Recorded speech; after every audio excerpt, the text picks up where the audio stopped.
What's going on, everybody? Hope you are having a good week so far. Before I start, I would absolutely love it. Well, there's two things. I have a new record coming out this Friday the 5th of February, and it is called Run Run. It is a collaboration between myself and Jaded and featuring the amazing Arco on the vocals. I'd absolutely love it if you could go pre-order it on Beatport. It would mean the world to me if you could. However, if you don't want to do that, make sure you hit subscribe and like this episode, whether you're on YouTube or iTunes or Spotify. Give us a little review as well, or in the comments below. That'd be great. Now, coming up on the podcast this week, Manolo. I've known him for probably about a year and a half now. I was introduced to him by Bot. I think we met at his house, and then we worked out that it was just over a year ago we were hanging out at my show in LA, and then we grabbed lunch together the day after with a load of friends. And I've always followed Manolo's music since we kind of met. And it's always been a little bit different. And I've really liked that. And I've always really liked his persona, how he holds himself in public and on social media, and just his outlook on life. Then COVID struck and he started doing this insane art, and it was just absolutely amazing. I think I saw his first post and I hit him up and was like, dude, this is amazing. Like, keep that shit up. And he has, and he's had some amazing things that's come out of creating art and creating music. So I thought it would just be perfect to get him on the show. So without further ado, Manolo. Manny, what's cooking, man? Not much, man. Just staying busy, keeping my mind occupied. I feel you. You're in LA right now, right? Yeah. How is it out there? It's okay. It's okay. I always seem to look at things from a positive perspective. So, things can be better considering what's happening, Yeah, definitely, man. I was just literally taking a piss just a second ago, and I was thinking, when was the last time I saw you? And it's literally like exactly a year ago. Was it? It was like that was a year ago, like 3 days ago. It was like your show, I think, at Exchange. Yeah, I played it. Was the last time. I played Exchange, and then we all went for lunch the next day. Okay. Yeah. And then we had, I think, we had ramen before your show too. Yeah, we did. Yeah. So yeah, that was a fun night. It's funny that you say a year ago too, because I was just talking to Andrea about. Yeah. And we were like, yeah, just yesterday, a year ago, we were at Matt Spurlock's birthday party. Yeah. And it felt like maybe a couple months ago. So it's weird to have that put in this perspective. Yeah, it's wild. Lived. For me, it feels like a lifetime ago, but it was only a year ago. It seems like so much has happened in such a short amount of time that it just feels like it. Like, even though it's been strange times with coronavirus and there's been a lot of not much, but it's kind of a long time ago. But so much has happened in my life and in your life, and in the world. And it's mad to think that it was only a year ago we were all raving and eating ramen. The good days, man. The good days. Yeah. So, yeah, man. I mean, we were kind of. I'm grateful for the pandemic in that I was kind of like I had my mind so focused on things where I was I had tunnel vision. Yeah. And I really wasn't paying attention to the bigger picture much. So I'm kind of glad all this happened and it pumped the brakes a bit. So what for you is what like with sorry for butting in, but what for you is the bigger picture? Well, just where I am in my life and appreciating smaller things. Yeah. And not so focused on achieving a specific goal without being able to enjoy my day. You know. Okay. Let's talk about that. Uh, Let's talk about that because I think a lot of people are probably in the similar situation as you. Um, but let's take it back a year when we were together. Like, what's changed in your perspective in life, like, than from today to then? uh, well, the biggest thing for me that's changed is taking on more responsibility. You Mm-hmm. know, and then I was playing someone else's game. You know, Mm-hmm. at that time, I just launched Manolo and released quite a few projects, and I was part of what was happening around me. You know, and I really wasn't listening to myself Yeah. and kind of telling my full on story. Uh, I was just participating in something that was already existing. Yeah. You know what I mean? And so when all this slowed down and everyone seemed to stop, I couldn't stop. Yeah. You know, I couldn't. A lot of this stuff I do just because it's therapeutic for me. You Yeah. know, Yeah. creating is therapeutic for me. So um, it just allowed me to take more responsibility and more ownership of where I am and what I want to put out in the world. You know. Yeah, man. I love that. I love that. Do you? How long have you been writing music for? Oof. Maybe since 2013. Okay, cool. It's quite a while then. Yeah. Because I came across you Yeah. probably a couple of years ago. I think I met you through Andrea or Bot. Yeah, I think we met at his house. I think it was 4th of July. I think. Yeah, yeah, yeah. And I absolutely love your productions. They're always very like emotional. If that's Yeah. if that's kind of the right thing to say. They're very like thought provoking and not just your like general run of the mill club music, which I absolutely love because there's not, especially in the scene that we kind of see ourselves in, it's not many people that are actually doing that. Hmm. It seems to always be the same record or a lot of the same over and over again. And I think it's really interesting when somebody does something a little bit different. And I remember when you sent some records over, it was probably about a year and a half ago, and I was like, you like for me, like sometimes I automatically just judge, and I'm like, okay, I know what this is gonna be, and then I listen, and I was like, damn, this is good, this is good, Yeah. and that's really like arrogant of me to do that.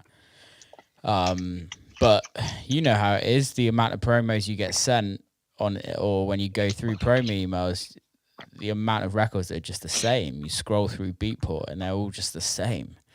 Hmm. So it was really refreshing to kind of hear your music. Why why?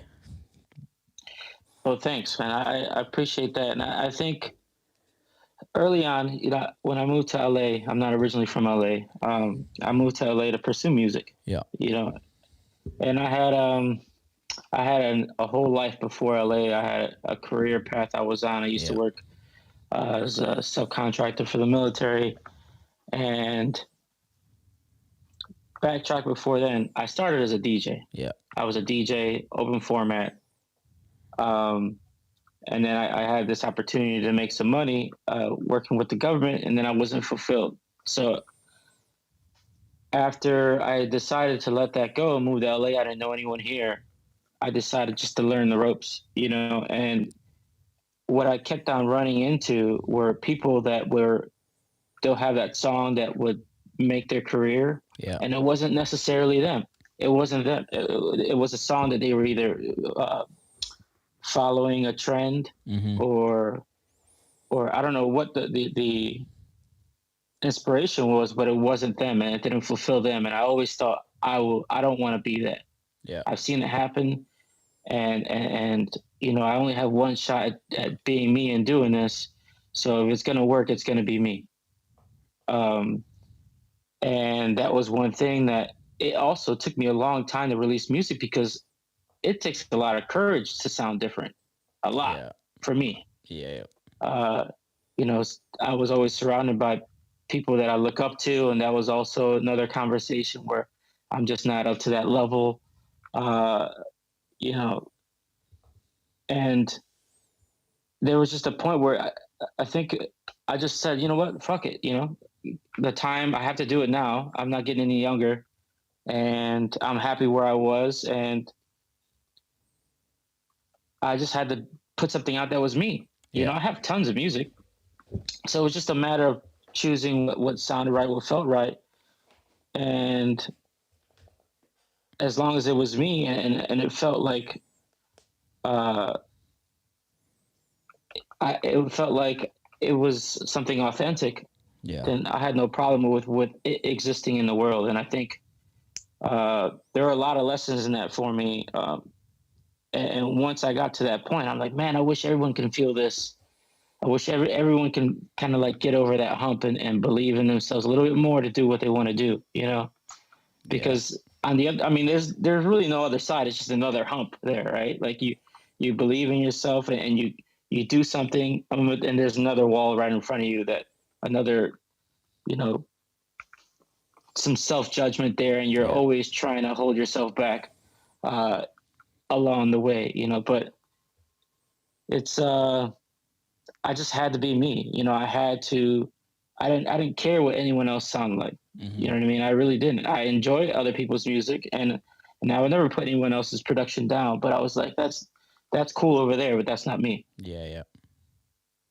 Yeah. How? And I tried. There were a few times where I tried. I'm like, oh well, let me just try what to sound like. Yeah. What's happening, and I'm like, I just it just felt disgusting to me. Like I was Yeah. like, I can't do this. I can't.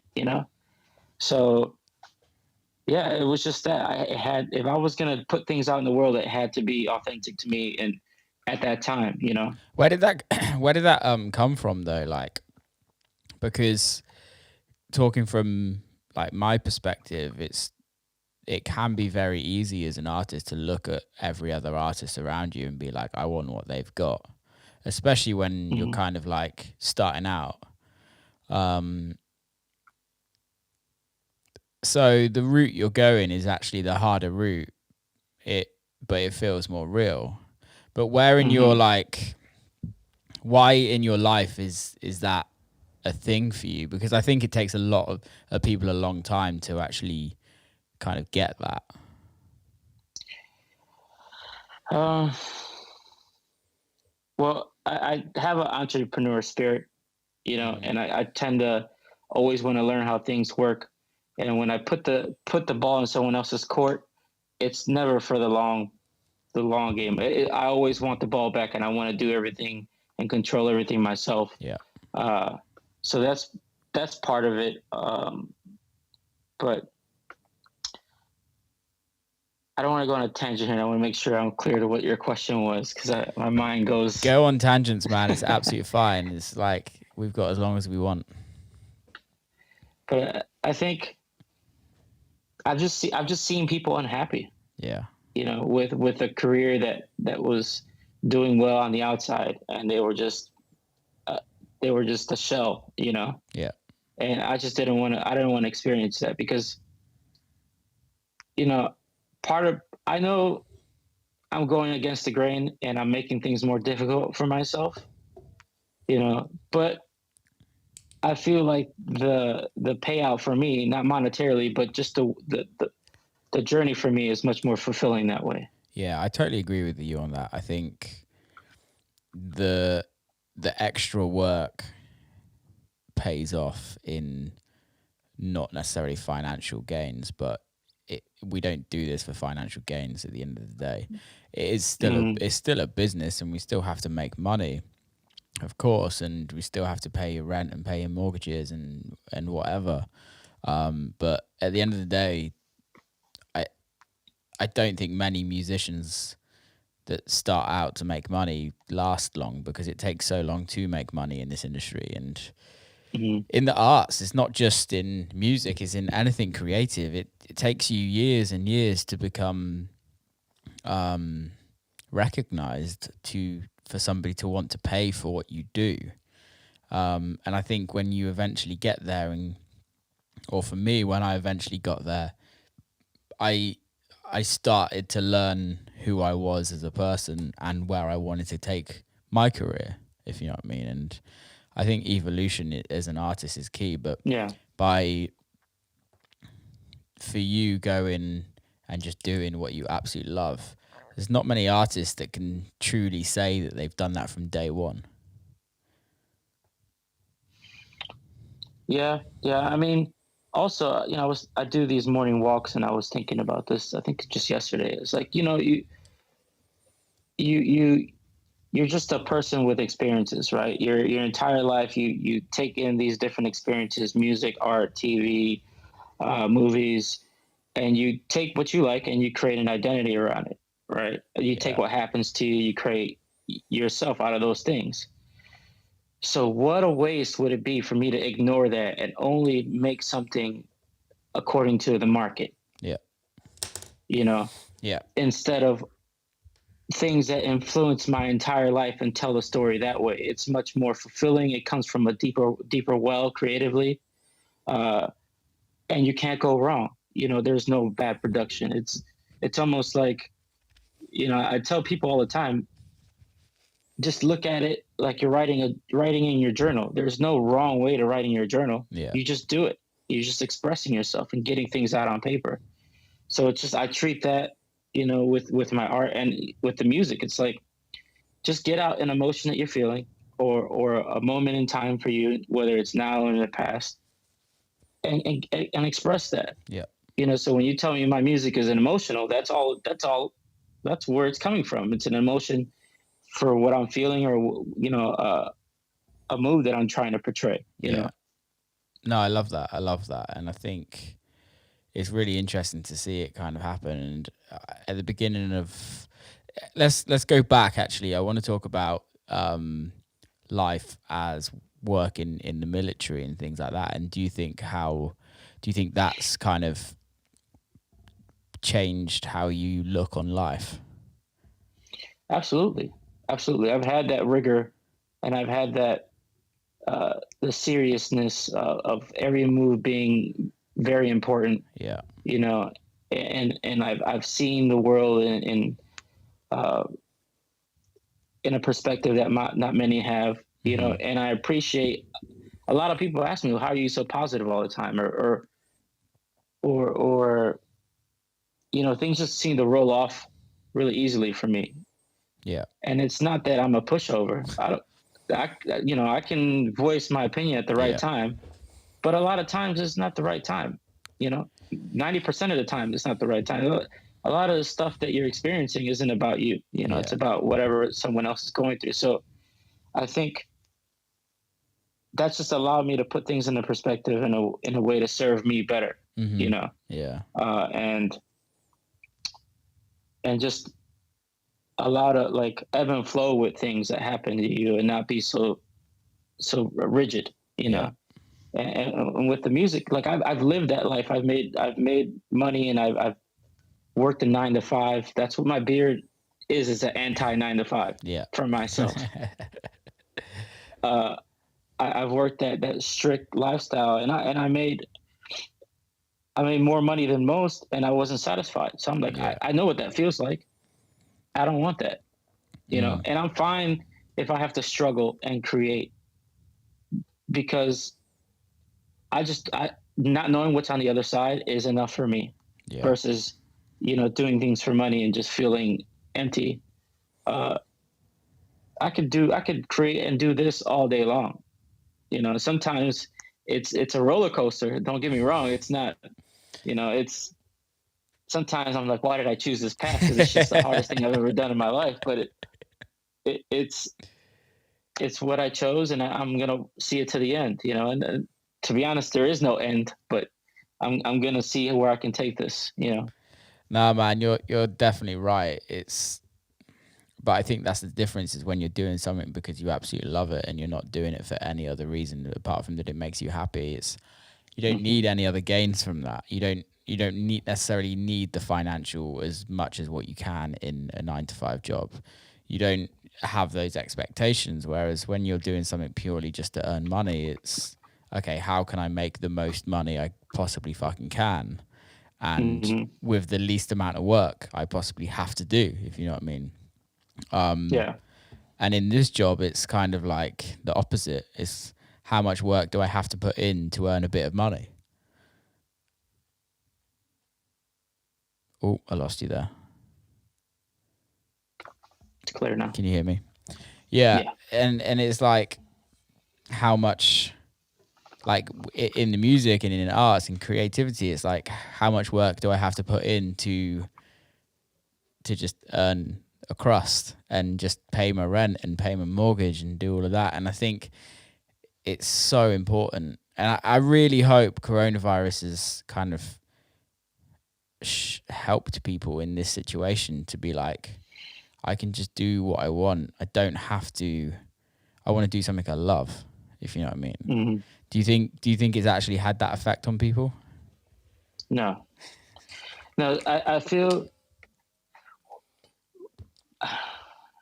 so. It's a business, right? A lot of these things. There's a lot of big players in the game manipulating a lot of things on the back end, right? And I sometimes I feel bad for the average fan because they don't really know what's going on. Yeah. You know what I mean? They feel they see somebody on the uptick, but it's really a lot of manipulation going on by the bigger players in the game that are invested in these artists. So it's like, I feel like the artists that are in those positions will keep on playing their position. It's so much. It's more that they're part of a machine that than their own creative journey. Yep. You know what I mean? So I think that machine will like keep them in line. You know, and it's unfortunate that that's the way I believe things are, and it may not be true, but it's going to keep the creativity. The left and right of it is going to be tightening up more and more. You know what I mean? Until someone comes out that is being themselves and that's not playing that game. Because if you have fans, it doesn't matter what happens. You have attention. You have fans. You know what I mean? So it's like creating that fan base. It should be every artist's, first, I guess, goal instead of being a part of that machine. Because once you're part of that machine, they're not really your fans. 50% your fans, 50% that machine's fans. You know what I mean? Because they're generating that attention, generating those looks that you get. So it's like that's also, again, I chose a harder path. I see how this works. Mm-hmm. I respect it. I'm not downplaying it. That's the way it works, and it's working. But I want to, let me try this out. Let me try if I can make it work as an outsider, See, I did it the opposite. I went the machine route. I signed to Dirty Bird and automatically had a fan base. However, where I kind of disagree with you on this to a certain extent is that let's just use Dirty Bird for an example, right? Because it's just easy. Mm-hmm. Dirty Bird has a huge fan base. They have signed so many records. Yet every artist doesn't do the same on the label, if you know what I mean. Not every artist is as successful. Mm-hmm. And that's when I feel like it takes the artist to put the work in. Because the machine is giving you exactly what the machine gives you. Well, it's put the work in, but it's also from a fan's perspective. It's more than just the music, right? It's the look, the story, the brand, the aesthetic of how everything's coming across. Yep. The rollout. So the music is, in my perspective, and I'm all about the music, but it's also such a small part of the entire picture. It's minimal. The music is minimal. It's probably the smallest. Unless you have, I think it depends. Unless the record is so good that people can't get. Let's say, for instance, Sheep San, okay, right? Sheba was doing his thing before OK came out and had a bit of a fan base, not huge though.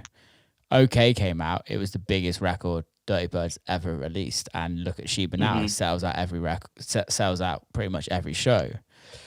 Yeah, and I would say part of the thing with Sheba is that he didn't do any interviews. He didn't really put his face anywhere. It was like kind of a bit of a mystery of who he was at the beginning. yeah.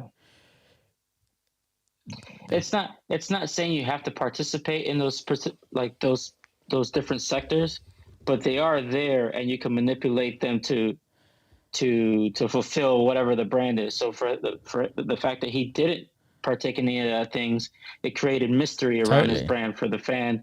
They don't even know what he looks like. Yeah, you know what I mean. Like, not everyone needs to be front and center. You know what I mean. There's different ways to take these brands in. So I think I get that. I don't even know where I'm going with this. I don't agree or disagree. No, I get what you're saying. Like, that's just like my perspective on things, and I feel like, you have to know those things exist, and you could just play your cards how you want to, But I feel that, I don't know. I just, as a lot of these bigger players get bigger, they take up more of the space, in the industry, and they buy in more of the culture per se, and it's like, if they're not tastemakers, it's just gonna dull out the fan. You know what I mean? So I just feel, again, taking the harder route, because I don't know, maybe I just enjoy things to be harder, or enjoy the longer journey. You know what I mean? But also maybe there's some more upside there too, and a longer career. I think realistically, longevity is the key in this game. There's so many artists that bandwagon jump to keep relevant rather than just doing what they do to keep relevant themselves. And I think I mean keeping relevant by keeping your fans engaged and keep growing fans, because at the end of the day, if you started playing I started playing shows 6 years ago, full time 6 years ago. I've been playing shows for much longer than that, but 6 years full time. I can guarantee you the people that used to watch me 6 years ago, they're probably not even going to clubs anymore. Like, a lot of them are getting married and having kids, so going to parties and realistically listening to club music is much more like, you need a new fan base. And there's a lot of artists that I find that haven't kept relevant with their fans. How do you think, how for you do you feel like you would keep relevant? I think as you grow as an artist, your taste changes. So it's expressing that taste, so that maybe you can start to make things for those fans that are getting older. I always wonder, what happens to those people once they get older? Because the market it's a young, forward-facing market. Yeah. And then there's this entire group of people that are just not taken care of after that. You know what I mean? Like, they're just like, hey, it's just not a cool thing to do to please a 30, 40-year-old market. But they're there and they're kicking. Yeah. They're listening to something. You know what I mean? And I'm not saying that that's my goal, but I think there's a lot of strategy behind it too. It's like, as much as I enjoy the creative side of things, I also love the business side of things just as much, probably, if not even more, maybe. Yeah. So I enjoy strategy. I enjoy figuring out what would like tip things in my favor.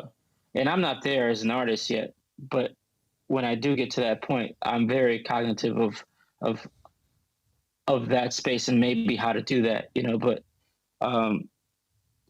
it just has to be tastefully done, you know. And I think you've done that beautifully.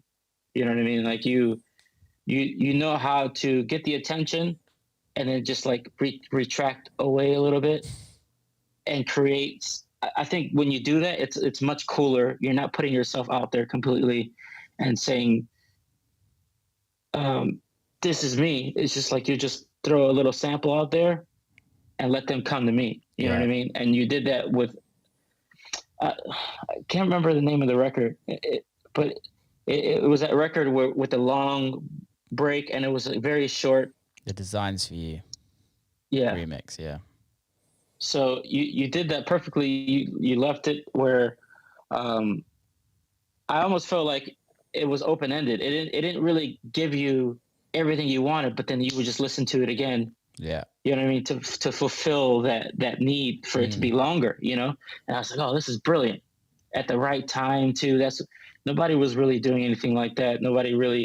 Everybody was just doing the same shit. You know, Yeah. here you come, you just drop that record and kind of like not even really push it with everything you got. I felt like you kind of like let it marinate in the culture for a little bit, and it just created a life of its own. You know, and I think little things like that. You know what I mean? Where you're paying attention to where you are as an artist, but you're also pushing, you know, the boundary for your sound a little bit more, and letting fans know like, hey, I'm still growing too. You know what I mean? Yeah. Like this is uh, doesn't sound like a lot of my previous catalog, and it doesn't have to. You know, here I am, like it or not. Yeah. So I thought that It's a battle. doing things like that. It's a proper battle, man. I don't know how you felt in this like day and age, but I've like during coronavirus, I've written a lot of very different stuff and a lot of very different. Like I've got a single out on. It's going to be Friday next week, but Friday when this comes out, and it's like not what I would put out usually, if you know what I mean. But I love it, and you're right. I think for me, that's the reason why I started a record label, is to start to release music that doesn't. I was always writing music that wouldn't fit on people's labels, and it just got to the point for me where I had to create an outlet for myself, to just release music that I really like writing. Yeah. It's tough though, because it took me a long time to get there, and it's having the confidence to. For me, the business side of it is huge, and I want. There's a lot of unanswered questions. There's a lot of I don't knows when you're in that when you're on your own. You know what I mean? And you're making this happen. And I'm always trying to educate myself on the way these things are happening and the way the business is moving.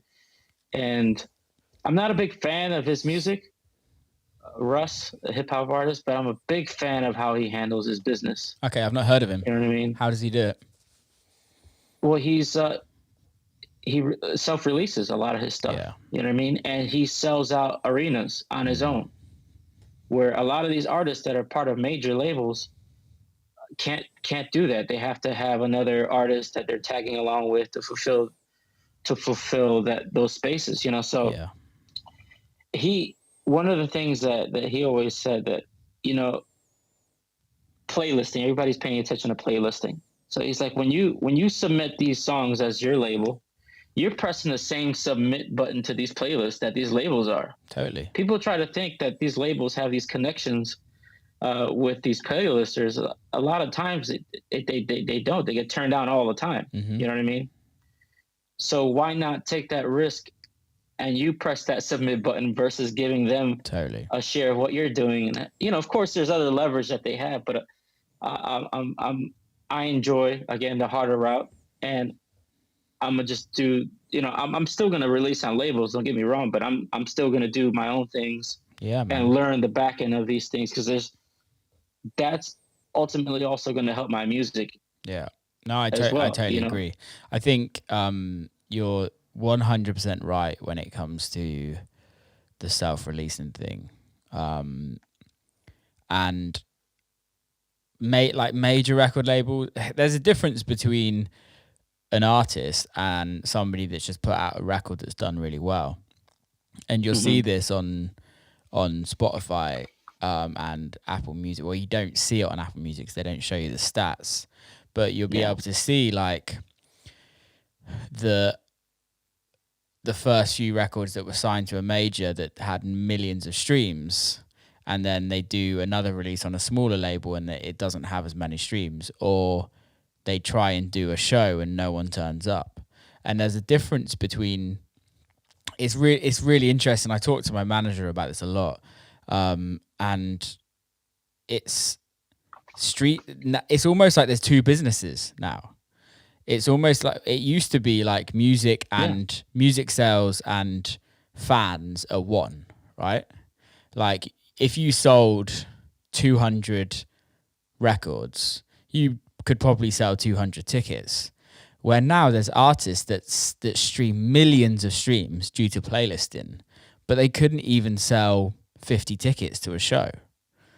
And it's kind of where the industries are split, because if you're streaming millions of streams, you can actually earn a reasonable good living if the deal's not bad with the label, which is going to be if it's a major label. But then if you can't sell the tickets, you don't have a fan base. And it's really strange because there's like this huge population of Spotify artists that no one know who the artist is. They just know the song. Yeah. And I think that's massive failure in this industry, because you're just creating a throwaway industry. It's getting worse now with TikTok. It's so bad. And don't get me wrong, there's a lot of pros to it. Like, I think it's great. Spotify, Apple Music, TikTok even. That all these streaming platforms are actually paying artists. And artists can earn a full-time living from selling records or streaming records. Like I was working, or I was doing some research on some like more like down tempo stuff. And there's a record label called like Cow or something, or Car, I don't know off the top of my head. And they like have a playlist that's got 4 million followers on, and every single artist that they release, they're like averaging like 4 to 6 million streams per record. And I've never, like, no one's ever heard of these artists. These artists don't tour, they don't do anything. They literally just write music and put it out, and it's like a machine, and that's how they earn their money. And I think it just depends on, as an artist, who you want to be. But in the dance scene, I'm seeing it a lot where you're getting somebody that has a lot of streams, but no one knows who they are. Yeah. And no one's looking to see who they are. It's just the record streams, if you know what I mean. Yeah. What's your thoughts on that?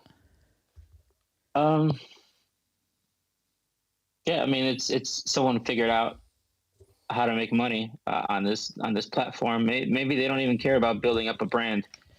You know what I mean? They found that they can make music that pleases a crowd, and they can create some kind of stream revenue from it. If that's their intention, get the bag. You know, make some money by any means. If you're trying to build a brand, then obviously it's not working. Try to figure out what you have to do to create something around the music, so that people are trying to engage and figure out more about you. Or it doesn't even have to be about the artist all the time too, though. I think it's not for everybody. A lot of people don't like to be front and center, or even be part of any of that game, you know. So I don't know.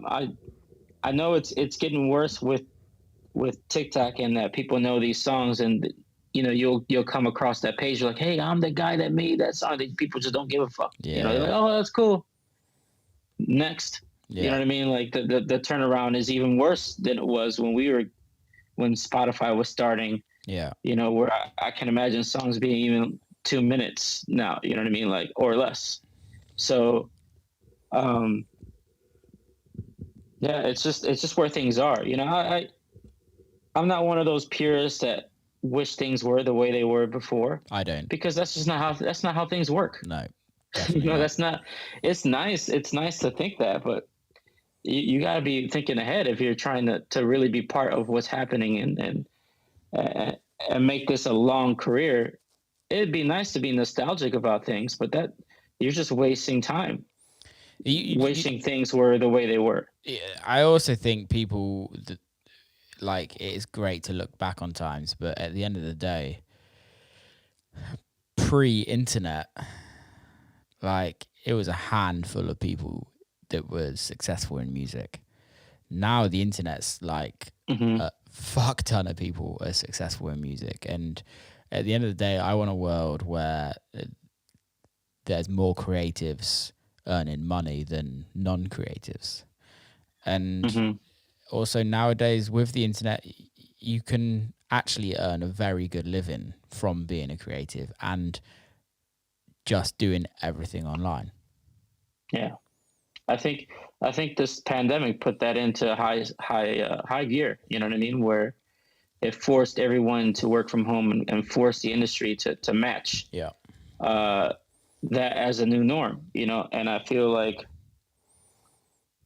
there's just if you're just not trying to go with how things are going and you're not making things better, you're creating friction, Mm-hmm. and that friction is only going to slow you down. And there's someone else who's ahead of you trying to get further and look Yeah. into the future and where things are going.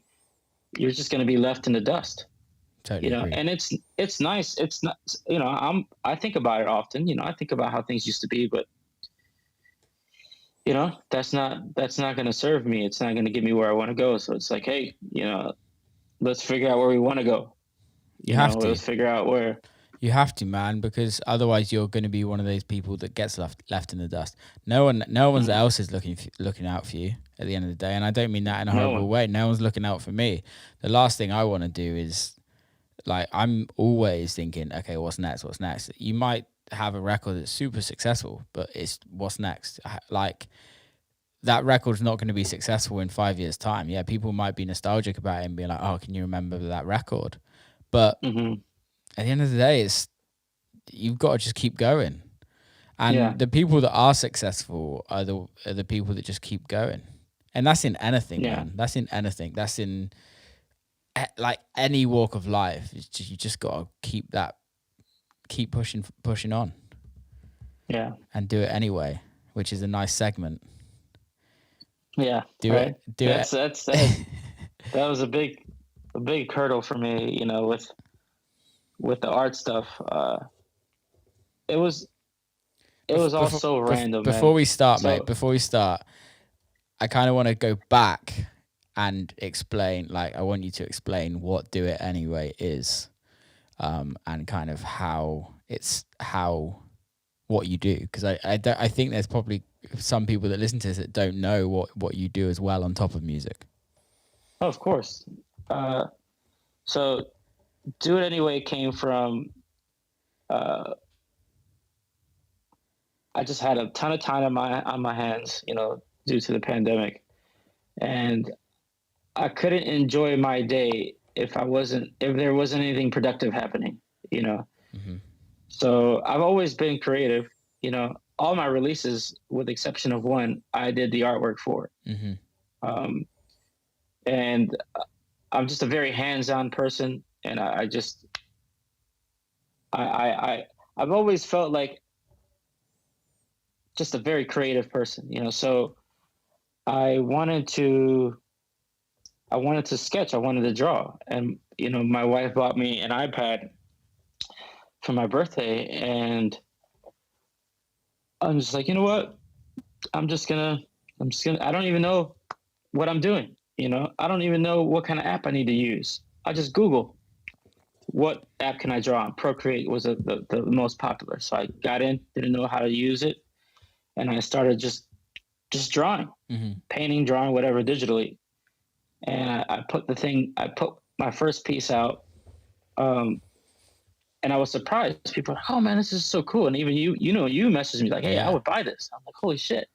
Uh, okay, all right. So I just kept on doing it, and at that time, I wasn't making much music. Uh, so I wasn't feeling very creative, you know, and I hit actually a very depressive state because of that. And I was just, things were just flowing. Like I felt like a spectator. I was sitting there watching things happen. I was like, oh, this is cool. I'm doing this. Holy shit. And I would do 2 or 3 pieces a day. And then I would feel myself judge my work. I would feel that, oh, this isn't good enough. Yeah.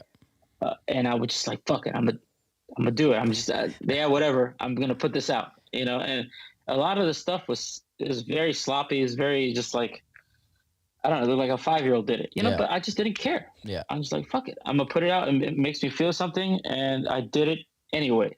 Right.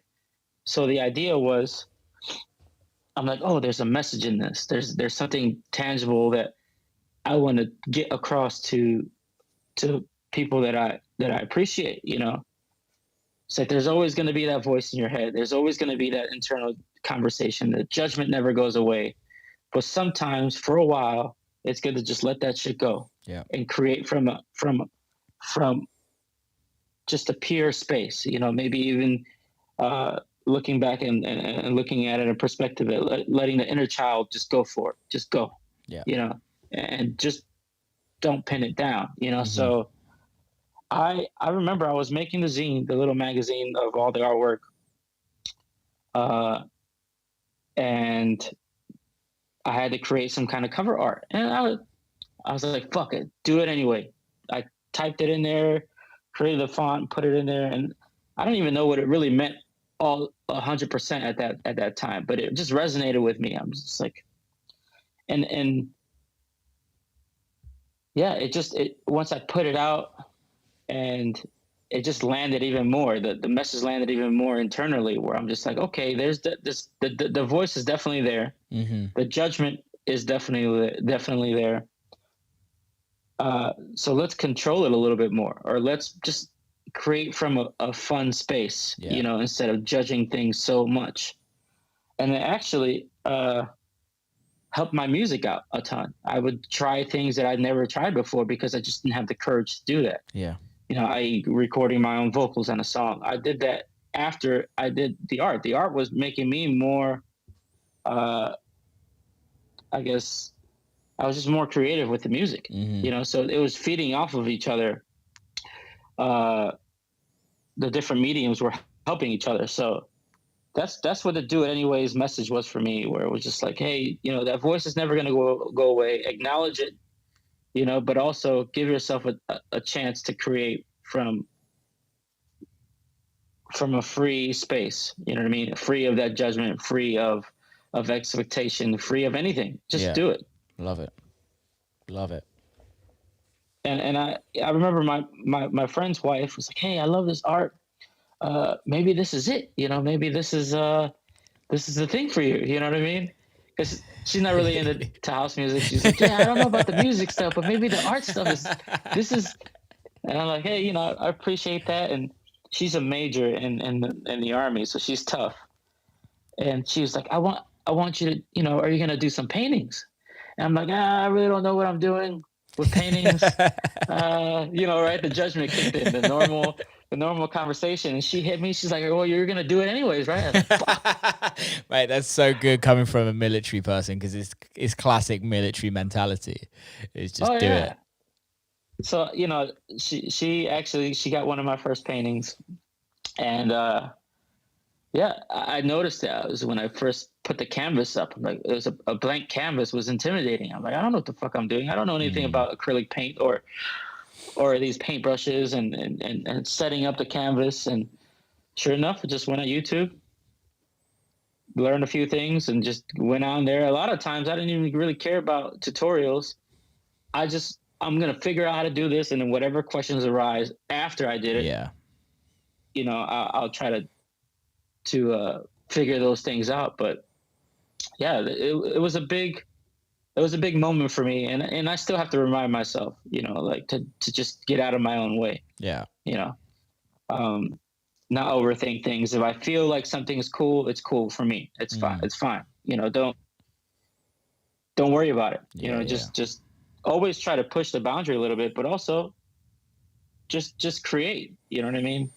just stay in that moment and keep on feeding that urge to create. So yeah, that's what the do it anyway stuff was for me in that moment. Like it's there's a lot of stuff. I'll tell this story too. There's a lot of open doors that it's open for me, where I make reggaeton too. I make a lot of other kind of music, and there's this artist. He's one of the biggest producers in the reggaeton world. His name's Tiny. Yeah.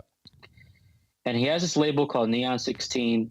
They just released a record with J Balvin, Bad Bunny, Dua Lipa on his label, and I think it's a subsidiary of Motown, or they're collaborating with Motown. So it's a big player in the game. And the record just resonated with me. I'm like, fuck, man, I love this producer. I love what he's doing. I'm just going to make some artwork inspired by this song, right?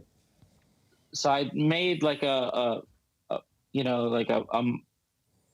mock-up photo or cover art for that song. And I made it one night, and I told my wife, I was like, I'm going to make this to get their attention.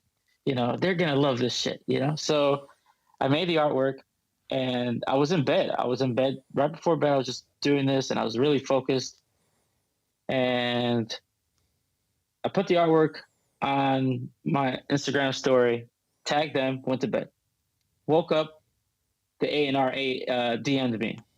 Hey, man, this is really cool. He went through my page, liked all my artwork. He's like, damn, man, this is really cool artwork. How much are one of your pieces? I'm like, holy shit. Okay. I didn't realize this was going to happen so fast. I just went to bed, woke up, I already got a DM. So I told him, hey, if you really like this artwork, I really enjoy what you guys are doing. Let me just send this to you on me, and he was on a company retreat. They got a private jet as a business. They went to Turks and Caicos, and they were on a little company retreat. They were having dinner, and he shows everybody at the table, including the producer that I love, the artwork that I just gifted him, So like he messaged me. He's like, "Oh man, are you sure? I don't have a problem paying." I was like, "No, please. It's on me. You guys, I'm a fan of what you guys are doing. Yeah, it's just be an honor for me, to give this to you." So after that, he was speechless. He even went on to write a post. It's like, I'm really on his Instagram. It's like, I work hard, and he's an A&R and the manager of the label. And he's like, and this guy gifted me with something, and I'm just grateful for you know what I mean? Yeah. You guys believing in our brand. And once they got the artwork, he again showed everybody, and they invited me out. This was kind of like pre-COVID when no one really knew what was happening. Yeah. They're based out of Miami. They're like, dude, we're doing a showcase, doing art Basel. We would love to have you down. Oh, dope. Mind you, I just picked up a paintbrush like 2 weeks ago. I have no idea what I'm doing. I was just like, I couldn't believe this shit. I'm like, dude, okay, yeah, I'm down. I'm down to go to Art Basel, I didn't think it was going to happen because I kind of was up on COVID before a lot of people were aware of what was happening with it. But yeah, it's opened doors that music hasn't. And it's sometimes I found it interesting, A&Rs, he gets approached every day with music. Mm-hmm. And I even told him, in our conversations, like, hey, I make music too. I just made, I have a collaboration with this other producer. He just, he's a Grammy winning producer. Yeah. He collaborates with Bad Bunny and Ricky Martin and a lot of other artists. He's like, oh yeah, we just did a record with him. I'm like, oh, okay, this is really close. Like, cool,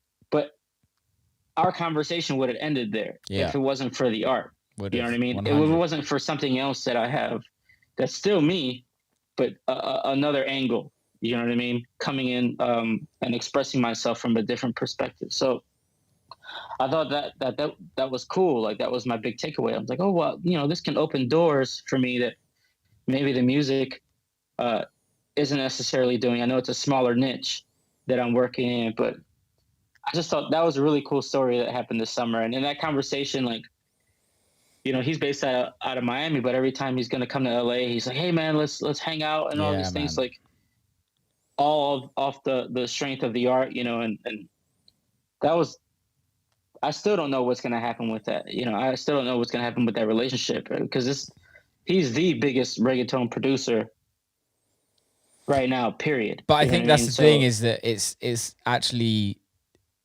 I don't, tell me if I'm wrong, but it's about actually not having any expectations. And Oh yeah. and you literally just did a piece and didn't expect anything. It's not like you're DMing them and saying you have to have this piece of art. You're literally just tagging someone in it. If they see it, sweet. If they don't, then fine. But the way you did it is the cool way, is the respectful way. Is how many times do you get people send you links on your DMs and they're like, listen to my song? It's like, well, that's not how you approach this, if you know what I mean. This is not how you kind of build relationships up with people. And man, I fucking love that story. It's great. Yeah, and had I went to Art Basel, who knows what would have come out of that? Because at that time, it was my understanding that J Balvin and Bad Bunny were hosting it. Yeah.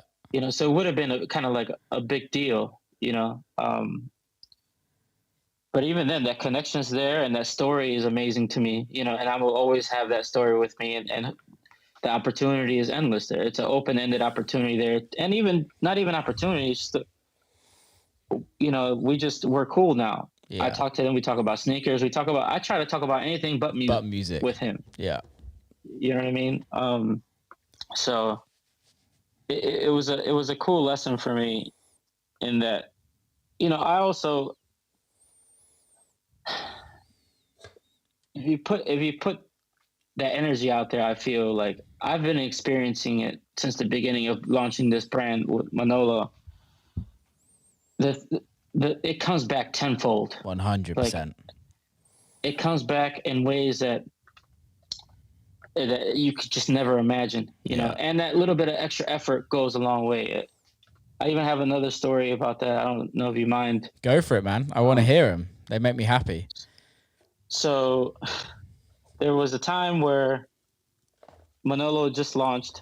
I just played EDC, and I'm setting up to play Househead's anniversary, where it was like me, Brostein, Bot, Chris Lake, and I can't remember. I have a very bad memory. I'm bad with names, but so it was a huge night. It was a big night, and I always wanted to play at Sound, and so I took it really seriously. I hired Adalid to shoot.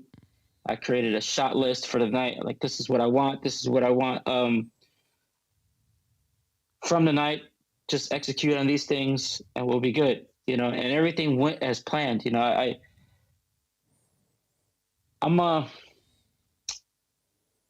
don't know if it's cheesy or not, but I was like, I had a vision for things, how the night was going to go. I was like, I'm going to get an SUV, and it's going to pull up this kind of way, and we're going to get into it, and you're going to shoot like this. And, with Uber, it's kind of like a miss. You might get a minivan. You might get, you don't know what you're going to get. Right. Yeah. And I just I told him this story. I was like, this is what I want. And the SUV that I wanted pulled up. I was like, oh, it's perfect. It's beautiful. It looks great in this shot. We'll get in. We'll get some B-roll in the car, and we'll get to Sound, and there'll be a line. And sure enough, there was a fucking crazy line. And we were met, and he's getting all these shots, And we do our set. The night goes as planned, and it was a crazy night. It was a wild night, and I told him, hey, give me this footage right now. You know what I mean? Like, we're at the club still. We just finished. Our set was over. It's maybe 1:00 in the morning. I go home with the footage, and I'm editing at 1:00 in the morning. I'm editing the footage in the video. Yeah. So I'm like, fuck, I'm gonna be the first person out with anything from this night, So the next day at 12:00, I had created a little 1-minute video. Yeah. And at that time, I was like, cool, it's out. I had zero expectation, and Chris Lake DMs me. He's like, hey man, the song that's playing in this, is that your song? I was like, yeah, that's the new song coming out with Bot and I on in rotation. He's like, oh cool. Can you send me these songs? And I'm like, yeah. He's like, here's the email. And then he's asking me about the songs. I'm like, cool. He's like, hey, can you send me the waves too? And I'm like, fuck, okay, cool. He really wants these fucking songs, you know?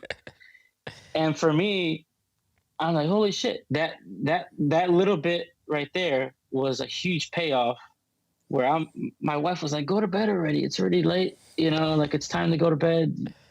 You already played. Yeah. Like take a shower and go to bed. I'm like, no, I gotta finish this fucking video and I gotta put this out. And sure enough, like, and the funny thing was I was at a day party and I was telling somebody about the night prior. I was like, it was awesome. Chris Lake played and Amin, Edge, and Dance played.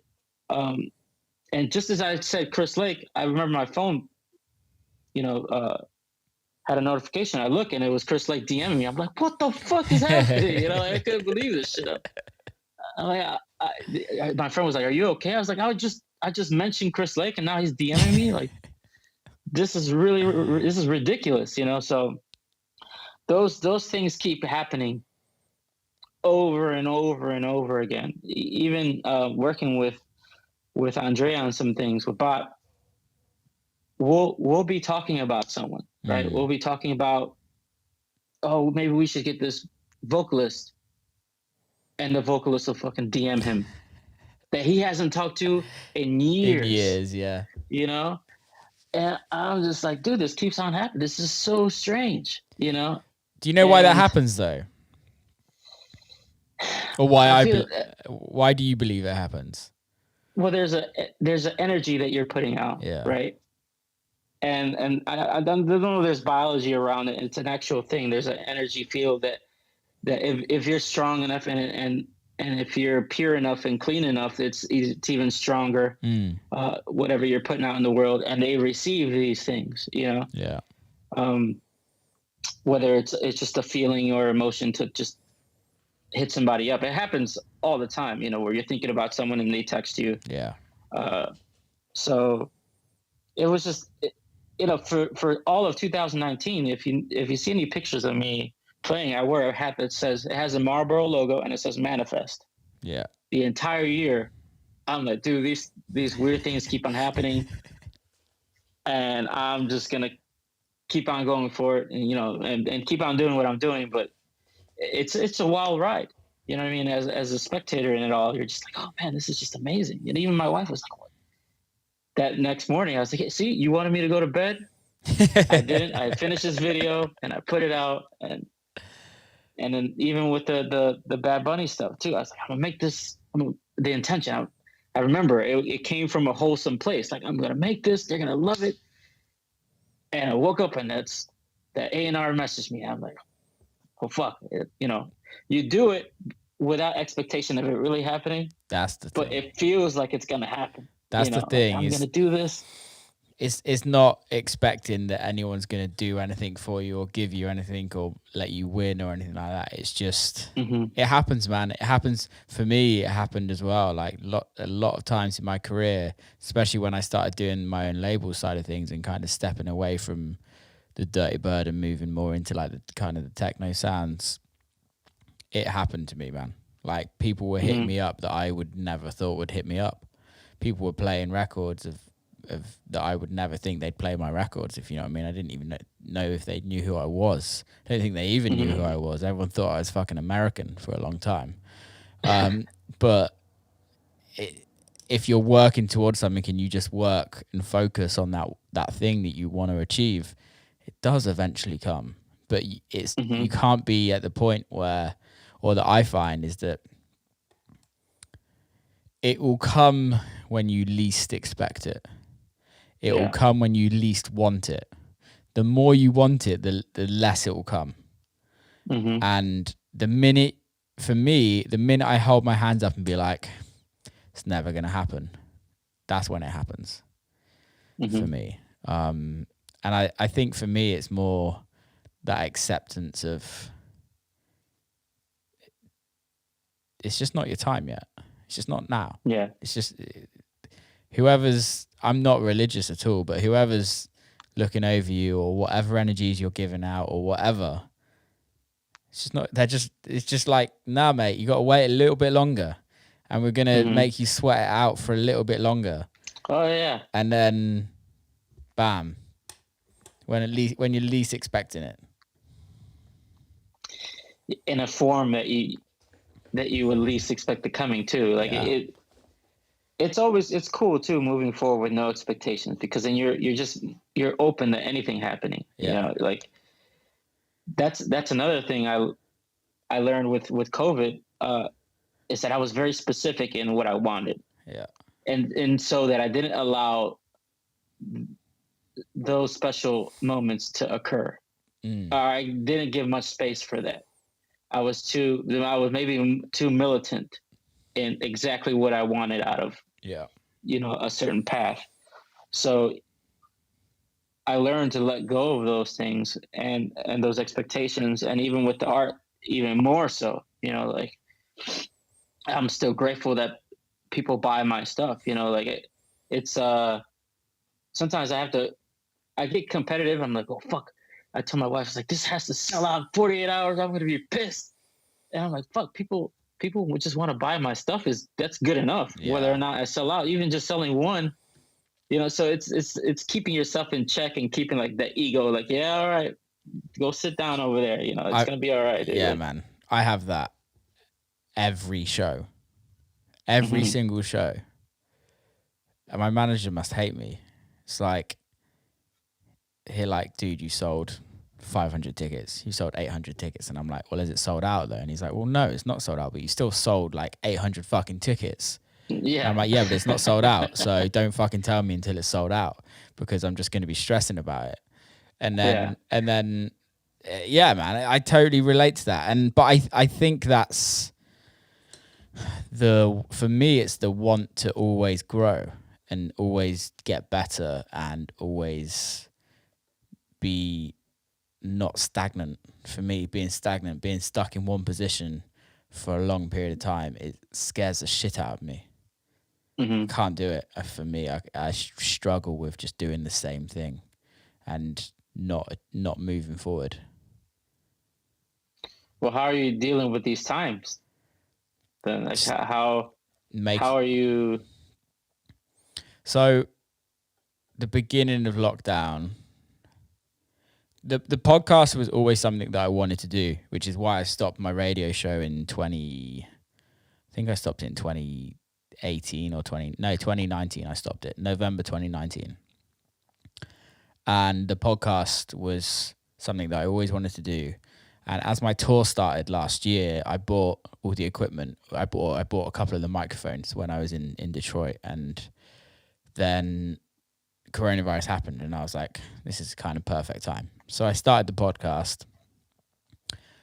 I was also writing so much music at the beginning of lockdown, like unbelievable amounts of music. So pretty much I have all my records for this year kind of done already before the beginning of the year. So the podcast kind of was taking up some time.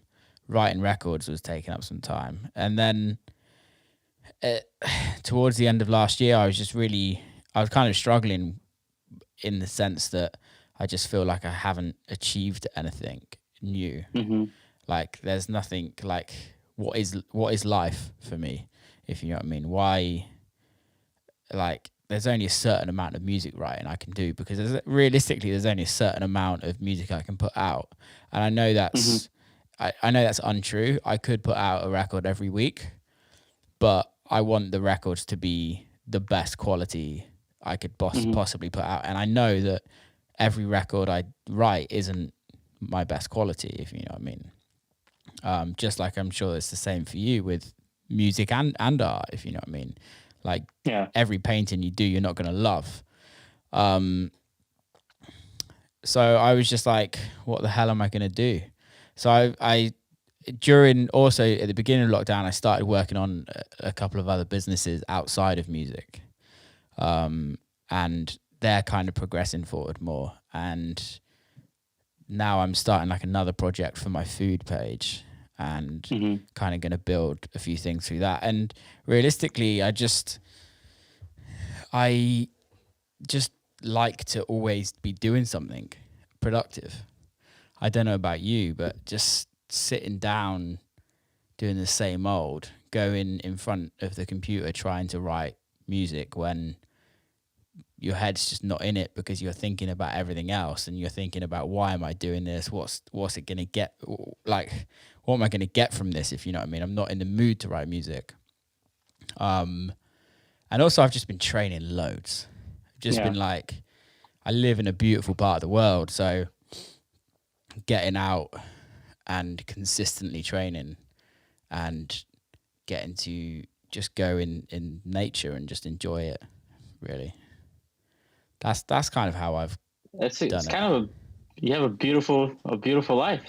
Mate, I have the fucking best life. You're taking care of your body, you're trying out new things.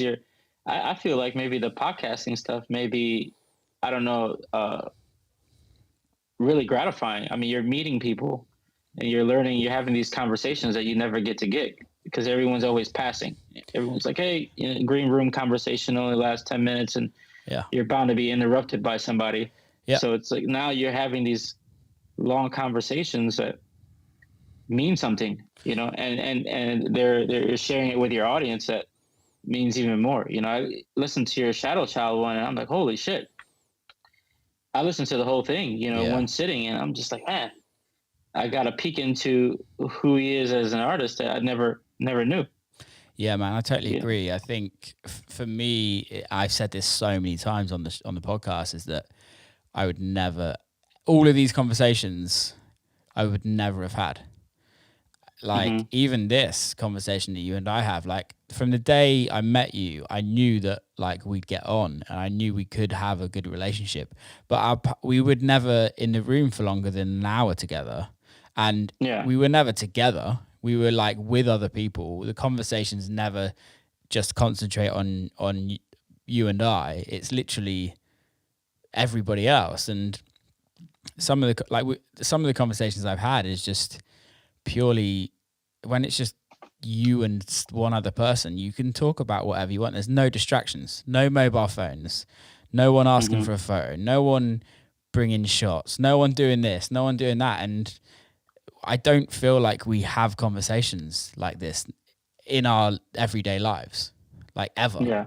Like, when was the last time you were on the phone for, even with your mates, for an hour long, like, actually talking life, if you know what I mean, and talking about deeper subjects and the reasons why things happen and everything like that. It just happens. It's classic example. Someone asks how you are and it's, yeah, I'm good, and you just move on. Yeah. And the podcast is great. And realistically, for me, I'd love millions of people to listen to it. And I get caught up in that sometimes. And I'm like talking to Ryan, my manager, I'm like, how can we grow this bigger? How can we make it bigger? Blah, blah, blah, blah. And then I'm like, I'm only on my like 43rd episode. I've got to do like another 600 before anyone's going to really give a fuck about it. Yeah. And yet we still get pretty good downloads. And I'm like, people are benefiting from it. And as long as people are benefiting from it, I'm benefiting from it the most because I'm just having these conversations. Yeah, and you're learning about the other person. Exactly. Just, like on the spot in front of everyone. Yeah, and it's selfish for me. I'm not doing this for anyone else. I'm really not. And if anybody else wants to listen, then that makes me happy. Yeah. But yeah, man, life's pretty good. I do have a great life. Although sometimes you can be like, what the fuck is going on? Today was one of those days for me where I'm just like, where are we? What's going on in life? How are we getting on? Oh man, there's those moments where where your perspective of things shift, and you're like jolted by what's happening on around you. For instance, for me, when that day that they stormed the Capitol, and I'm not going to get into politics, but for me as a previous service member, I just held the U.S. in a certain spotlight in my soul, in my heart. Yeah. And when I saw that happen, I felt like, what world am I living in? Yeah. And did you want to go fuck them up? it wasn't even that. Like I wasn't angry. I wasn't so much. I was just angry at the execution of things. Like there's no way that they should have gotten into the Capitol. There was a lot of. This is the capital of the U.S. The Capitol building, and there's no way that there's security here. There's private security there. So I'm just like, man, it was really bad. It put me in a slump in that, and of course I need to see that because that's just where we live right now. That's that's the truth, or that's what's happening.